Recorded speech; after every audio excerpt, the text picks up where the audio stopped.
Subscribe now and press the bell icon.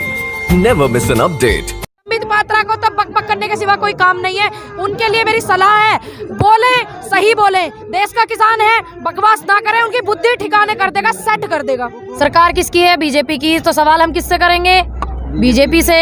ठीक है, राष्ट्रपति प्रधानमंत्री उनके, हमारे मुख्यमंत्री उनके हैं, तो हम सवाल भी उन्हीं से करेंगे और सवाल करेंगे हक से करेंगे, क्योंकि हमने उनको वोट दिया है। जो हमारे देश की एजेंसियां हैं वो क्या कर रही हैं पता करें इस चीज का। इन्वेस्टिगेशन बिठाएं, जेल में डाले, आंदोलन चलेगा, खूब चलते हैं आंदोलन। भैया 500 करोड़ का व्यापारी 12,000 करोड़ का व्यापारी हो गए, वो 2.25 आंख वाले बाबा रामदेव जी। समझने को अनपढ़ है हम, पढ़े लिखे ना, पढ़ के आ रहे, एमए कर रखा, क्वालिफाई है, समझ में आ रहा हमें वो। नरेंद्र मोदी जी, आप मतलब किसानों के ऊपर ये आरोप लगा रहे हैं कि ये सारे कांग्रेसी किसान हैं और कांग्रेस और आम आदमी पार्टी ने पैसे देकर इनको यहाँ पे रास्ता जाम करने के लिए, बंद करने के लिए बैठाया हुआ। देखो, कांग्रेस की बात करना कांग्रेस से और आम आदमी पार्टी वाले की करना आम आदमी पार्टी वाले से। सरकार किसकी है? बीजेपी की। तो सवाल हम किससे करेंगे? बीजेपी से। ठीक है, राष्ट्रपति प्रधानमंत्री उनके, हमारे मुख्यमंत्री उनके हैं, तो हम सवाल भी उन्हीं से करेंगे और सवाल करेंगे हक से करेंगे, क्योंकि हमने उनको वोट दिया है। वोट दे के आ रही हूँ भाई, वैसी ना आ रही, इसलिए सवाल करूंगी। अच्छा, मतलब भारतीय जनता पार्टी को आपने वोट दिया? यस, दिया था भाई, गलती करी थी बहुत बड़ी। सरकार तो वापस नहीं ले रही ना कानून, बार बार मना कर रही है। देखिए, ये जो आंदोलन चला हुआ है, ये आधा तो हो गया पूरा, बच्चे आधे की बारी। आधा पूरा ये ऐसे हो गया है, आपने देखा कोई बीजेपी नेता या कोई सांसद, एमपी, एमएलए गया किसी गांव में चौपाल लगाने के लिए, किसानों का दुख दर्द सुनने के लिए गया? कम ईरानी तो गई है। आप मेरी बात सुनिए, कम से कम 700 चौपाल लगा रहे। स्मृति ईरानी कहाँ गई? वो इमरती देवी कहाँ गई थी? वो हमें बताइए, हमें हमारे गाँव में तो नहीं आई है। इमरती देवी नहीं, वो स्मृति ईरानी। इमरती देवी ही मानिए आप उनको। हाँ बिल्कुल बिल्कुल बिल्कुल। हमने तो देखा नहीं, हमारे गांव में भी नहीं आई, हमारे जिले में भी नहीं आई। भैया किसी आई हो तो बता दिया ना कोई भाई, यूपी 13 बुलंदशहर से कोई हो, अगर आई हो एक आध बार। आई क्या बुलंदशहर में? आई नहीं आई नहीं भैया, अगर आई हो भूल भटके से, हम हो ना हो यहाँ सो गए हो घर में, पता ना हो, तो इसलिए बता देना अगर आई हो। सरकार क्यों कह रही है कि बहुत फायदे का बिल है और समझ नहीं पा रहे हैं किसान? समझने को अनपढ़ है हम, पढ़े लिखे ना, पढ़ के आ रहे, एमए कर रखा, क्वालिफाई है, समझ में आ रहा हमें वो। स्टॉक करवाना, इंटरनेशनल अनलिमिटेड स्टॉक करवाना चाह रहे हैं, वो भी अडानी अंबानी जी का। भैया हमारा करवाते तो हमको भी लगता कि हाँ ये हमारे लिए सोच रहे हैं, अच्छा बोल रहे हैं, अच्छा कर रहे हैं। अगर हमारे हित में ये बात होती तो ये इतना जोर क्यों लगा रहे हैं? 4 लोगों के, 6 लोगों के कहने से ये इस बिल को फाड़ के नहीं फेंक रहे हैं। अगर ये बात सही होती तो ये संशोधन की भी बात नहीं करते। क्यों कर रहे हैं? संशोधन की बात नहीं करनी चाहिए उनको। संशोधन की चीज में होता है जब कोई काम गलत हो जाता है। क्यों कर रहे हैं? जब ये सही है तो संशोधन तक ये क्यों आ रहे हैं? जब संशोधन करने के लिए तैयार है। स्वामीनाथन की रिपोर्ट लागू कर दी है, किसान कह रहे हैं नहीं लागू करी है। भैया स्वामीनाथन की रिपोर्ट जुबान से ही तो लागू कर दी, लिखत में करते, लिखत में काय को ना करी इन्होंने। और दूसरी बात, स्वामीनाथन की रिपोर्ट रात को लागू कर रहे, नोटबंदी रात को कर रहे। चलो कोई बात ना, सरकार पे पैसा खत्म हो गया हमारे, सोची हमने भी, चलो तनख्वाह पनखा देनी है बालकरन की, ये हमारे कर रहे हैं ये ड्रामा, नौटंकी, ढकोसलाबाजी। इन्हें तो सारे काम ही रात में नजर आवे, इन्हें तो दिखता ही ना दिखे दिन में। तो आपको लगता है कि ये कानून वापस लेंगे? 19 तारीख को आप लोगों की दोबारा से उनकी वार्ता रखी गई है, दोबारा बातचीत आप लोगों की होगी। भैया 1947 से पहले हमारा देश आज़ाद नहीं था। अंग्रेजों को भी लगा था कि भारत कभी आज़ाद नहीं होने का। बड़ा आंदोलन चला, लंबी लड़ाई लड़ी गई, शहीद हुए हमारे बड़े बुजुर्ग, हमारे भाई साथी शहीद हुए। जब वो आंदोलन सक्सेस हो चुका तो ये नहीं होगा, ये तो इनसे अपनी लड़ाई है के है, ये हमने इन्हें बनाया, इन्होंने हमें ना बनाया। भाई ध्यान रखो आप इस बात को, और उनको बोलो कि इन्होंने बनाया, अडानी अंबानी जी की 4 वोट देने से ना बने हो आप, मान जाओ। वे जो फ्री में सिम मिली, हम भी लेके आए थे भैया, फ्री में सिम मिल रही है, जियो पे चलेगी, 3 महीने फ्री चलेगा, नेट चलेगा, ये चलेगा, थिएटरबाजी, हम भी ले आए। हमें नहीं पता था एक आईडी पे 2,500 हजार रुपए ये नोटबंदी में बदल रहे थे, गट्ठर भर के बैंक में जावे थी। 2,500 हजार लाख की तो भाई आपको पता होगी, मुझे नहीं पता। एक आईडी पे 2,500 हजार रुपए नोटबंदी में इन्होंने बैंक से लिए, हमारी आईडी जमा करवा के जियो का सारा काला पैसा, सारा अंबानी का पैसा जियो में कन्वर्ट करा दिया। बोल रहे काला धन आ रहा है। कहाँ है? बोलते हैं कि जब जियो लॉन्च हुआ था, नोटबंदी के पहले हुआ था, उनका सारा काला धन उसमें लग गया। और वही तो बोल रहे हैं, जो अंबानी जी हैं उन्होंने अपना सारा काला धन जियो में करा लिया और पब्लिक परेशान हुई। अंबानी जी देखे आपने लाइन में लगे हुए पैसे लेते हुए, बैंक की लाइन में मैं भी लगी। मैं मुंबई थी, अपना ऑल इंडिया जीवी मोवलंकर खेलने के लिए मुंबई गई हुई थी, मैं भी लाइन में लगी भाई। 8 घंटे में भूखी रही, तब जाके मेरा नंबर आया, पैसे लिगड़े। तो अच्छे दिन की बात करते थे। अच्छे दिन तो आ रहे हैं भाई, मैं भी बताती हूँ, गिनवाती हूँ, कभी आप भूल जाओ। गौर करना मेरी बातों पे। अच्छे दिन आ रहे हैं, हमारी ट्रेन बिक गई है और हमारी बिजली जो है वो बिक गई है, हमारा एयरपोर्ट भी बिक गया है। अब इन्होंने डेथ वारंट किसान का ही निकाल रखा। वो तो बोले हमने किराए पे दिया हुआ, आप बोल रही है बिक गई है। अरे भैया किराए पे क्यों दिया? किसी ने कही थी? आप हटा रही थी क्या? आप हटा गई थी किराए पे देने को? जो भी कर्मचारी है, सरकारी कर्मचारी, वो काम करके राजी ना है। भैया सरकारी कर्म इतने युवा फिर रहे हैं, नौकरी कल निकालो, अगर ना भर्ती हो जावे युवा कम पड़ जाएगा, कम नहीं पढ़ने का, नौकरी के पद पड़ जाएंगे।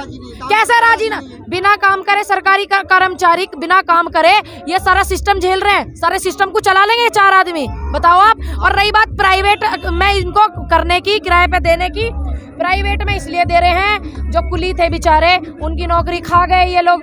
500 रुपए में लड़की मिलेगी लिपस्टिक लगाने वाली, मीठी मीठी 2 बात करेगी, जो काम 100 रुपए में होता था वो 500 में करेगी।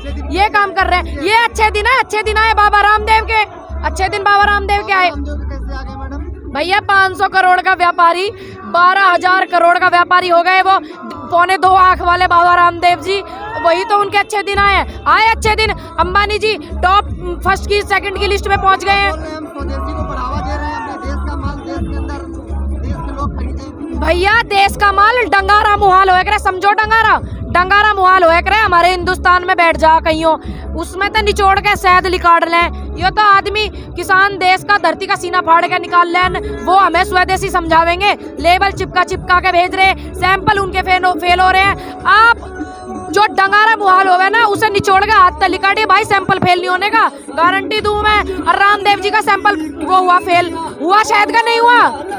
आप मुझे जवाब दो, हुआ था बस। एक किसान को समझाने की कोशिश कर रही है, उसको समझाने की कोशिश कर रही है जिन्होंने इनको एक सम्मानित पद पे बिठाया है।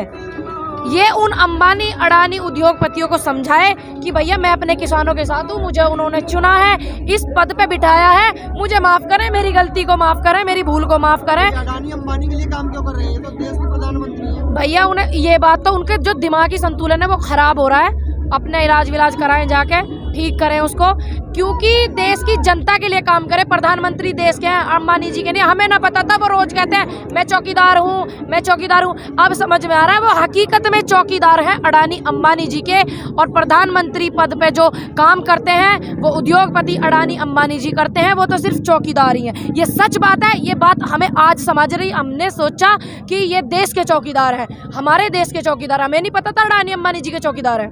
29 दिसंबर को दोबारा बातचीत होने जा रही है। भैया बात माने तो फिर क्या करेंगे? आंदोलन चलेगा, खूब चलते हैं आंदोलन। आज 6 बजे शाम को अरविंद केजरीवाल सिंघू बॉर्डर पे जा रहे हैं और सरकार को, गृह मंत्रालय को किसानों की अपनी रिपोर्ट सौंपेंगे। क्या कहना है इसके बारे में? बस मैं यही कहना चाहूंगी, चलो अरविंद केजरीवाल को परमात्मा ने, ईश्वर ने इतनी सद्बुद्धि तो दी है कि वो किसानों के सहयोग में है। सम्मान करती हूँ मैं उनकी बात का, अच्छी बात है। सरकार तो कह रही है कि आप उन्हीं के बहकावे में हैं। किन के बहका में? भैया हम तो आज तक मिले ना हमारी रिश्तेदारी उनसे, आज तक हमने उनको ऐसे देखा नहीं, हमने नहीं देखा। और दूसरी बात, अगर हम बहकावे में कर रहे हैं काम, बोलते हैं पाकिस्तान से फंड आ रहा है, कनाडा से आ रहा है, ये आ रहा है, जो हमारे देश की एजेंसियां हैं वो क्या कर रही हैं? पता करें इस चीज़ का, इन्वेस्टिगेशन बिठाएं, जेल में डालें जो लोग ऐसा कर रहे हैं। हमने तो करा नहीं ना, हमारे पास किसी के पास फ़ोन आया, हमारे पास तो आया नहीं पाकिस्तान से, कनाडा, फलाना ढिकाना मुकाना से, और ना अरविंद केजरीवाल जी का है। अरे भैया कर लो फ़ोन, कम से कम एक वैल्यू तो हो जाएगी। अरविंद केजरीवाल जी का फ़ोन आया हमारे पास,